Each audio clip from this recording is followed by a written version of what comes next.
Well, hello again, everyone, and welcome to our latest webcast that we're bringing you from Travel Weekly as part of our Roadmap to Recovery series.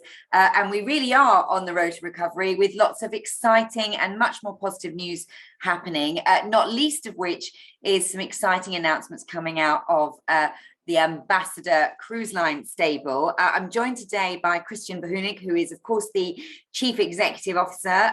Good morning, Christian. How are you? Good morning, Lucy. I'm very well. Hope same for you. Yeah, well, it's great to see you. And it's been a couple of days of news from you guys. Last week, of course, we heard you'd bought a second ship for your new fleet. So we're going to talk about that. But today, you've also announced some changes, some new people joining the company. And I guess we'll talk about them all. But Phil Gardner from Thomas Cook, as he's most known, is joining you. Tell us about it and the other two that are joining you. Well, obviously we have been here with big ambitions from the beginning, and it makes us very proud that we are in the stage of announcing them. We always said we are here for the long haul, and we have seen massive support from guests and from the trade for our new proposition coming out. And for us to be able to grow in the space we want to grow and to basically build up a solid base, we have always looked at strengthening the team. And we have Phil joining in as a Chief Commercial Officer.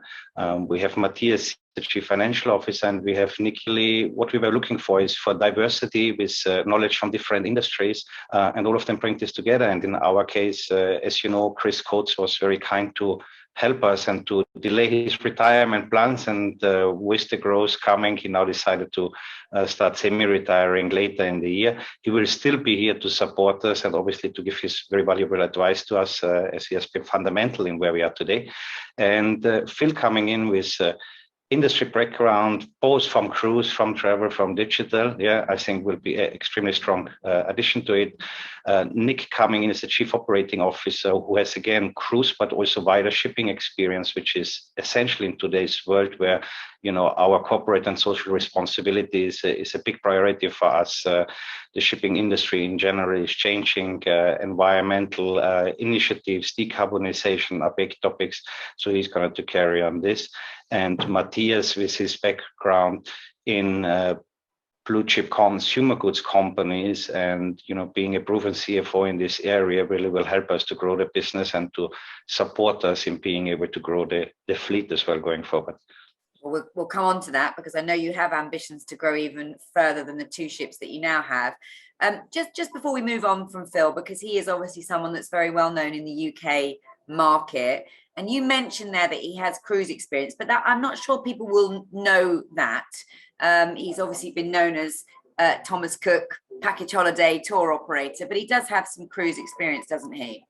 Phil has previous history in the cruise industry and previous knowledge in it. And I think the combination of both in the tour operating, in the wider travel industry, and the cruise industry, especially also with a very strong force. All right. Well, look, you and I haven't had a chance to talk about the new ship yet. So we should mention Ambition. So obviously it's the second ship joining in 2023, obviously in quick succession because your first one hasn't even launched yet, Ambiance, which is launching this year. So tell us a little bit about Ambition. The Ambition was an option which came up. We had the very high demand from the regional UK markets. So she was an opportunity and we purchased her to introduce her in Q1 next year.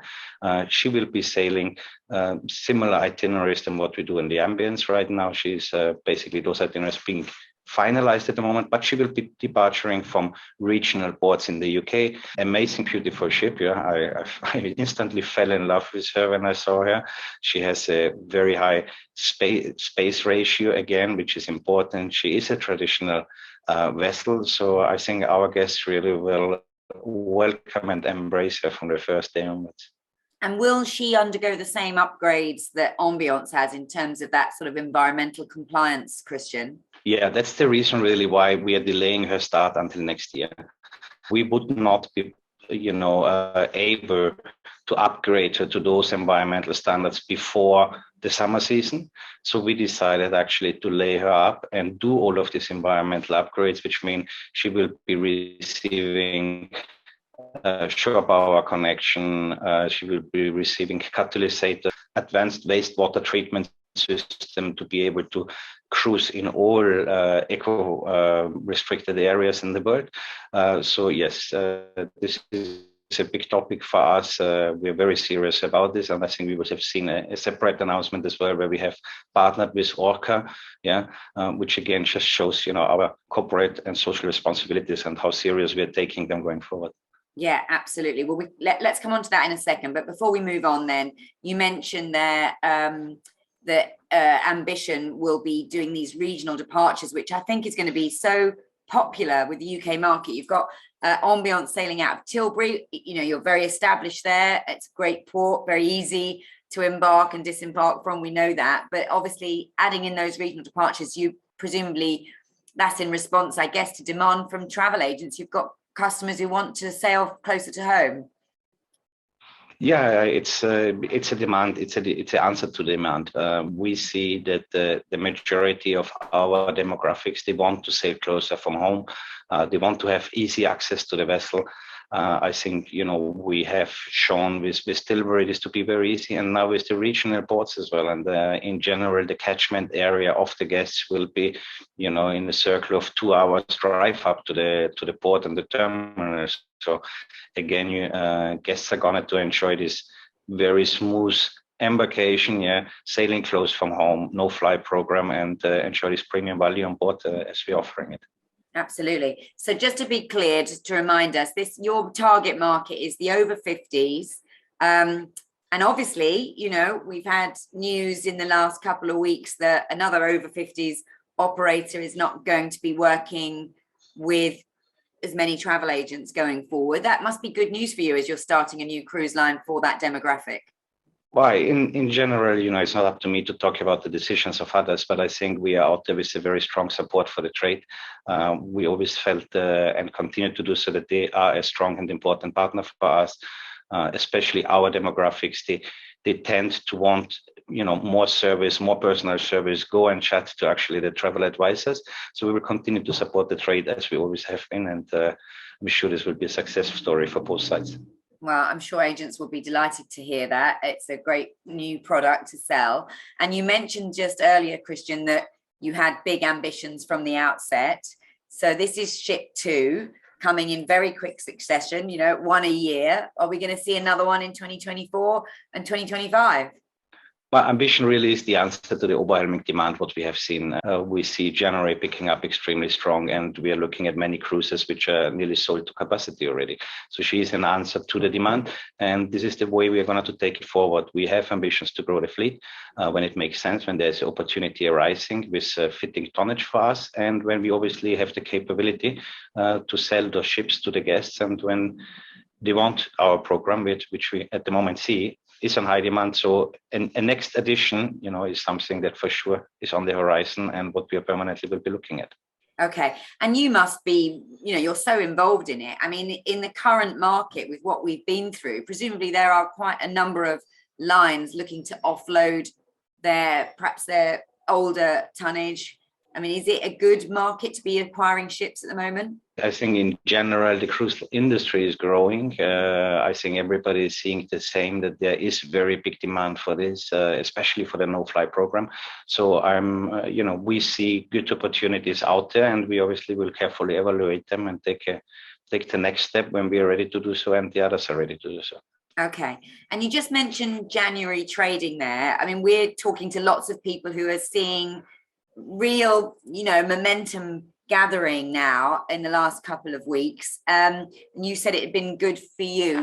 What are the trends you're seeing? Are people booking very, late bookings? They want to get away straight away as soon as Ambiance is launching, or are they booking further out? What are you seeing in the trends? Well, I think especially the last 2 weeks, I would say, we really see a widespread over everything. Yeah, we have a lot of people which, want to get away right now and as early as possible, which are basically our April sailings to the Norwegian fjord. which have been very strong over the last 4 weeks, really, or 2 weeks especially.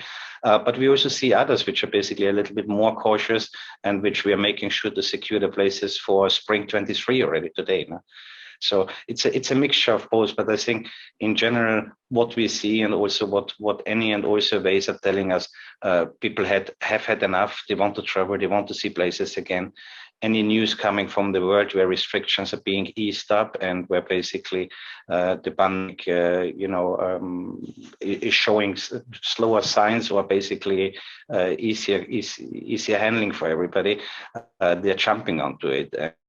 And one of the very interesting things as well, what we're seeing, that people are really looking to have a good time, which mean that many of the guests are really booking the high grade cabins. Yeah. So they're really out there to basically reward themselves for the problems they had to go through over the last couple of months.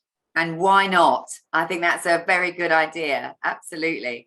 All right. I don't want to go without just mentioning this Orca partnership. You touched on it, but it's very important for you, isn't it? And it's all around your commitment to conservation, sustainability. But this is an important partnership that you've signed here. Well, it's a very important partnership for us because we are feeling very close to it. Basically, Orca is an initiative which is well established in the world. Yeah, so we will have 11 sailings with Orca Ocean conservationists on board the vessel, which will be a great enrichment program for the guests as well. We will have, bringing the awareness to the forefront of everybody, because we as a cruise line, we are dependent on, healthy and lively oceans. And so we have also to play our part to basically conserve them as such. Absolutely. Well, oh my goodness, those 11 sailings with the conservationists on board sound amazing, as does your programs on both Ambiance and Ambition. It's really exciting to be talking about a brand new product and cruise line in the market, Christian. We wish you all the best. We look forward to speaking to Phil as well. He's someone we know well. It'd be great to see what he's going to do in the new role. So we'll catch up with him, I'm sure. But for now, I'm really grateful for your time. I'm sorry for anyone watching. The connection has been a little bit dodgy, but it's great to talk to you, Christian, and I'm sure we'll speak again soon. Thank you very much, Lucy, and have a good day.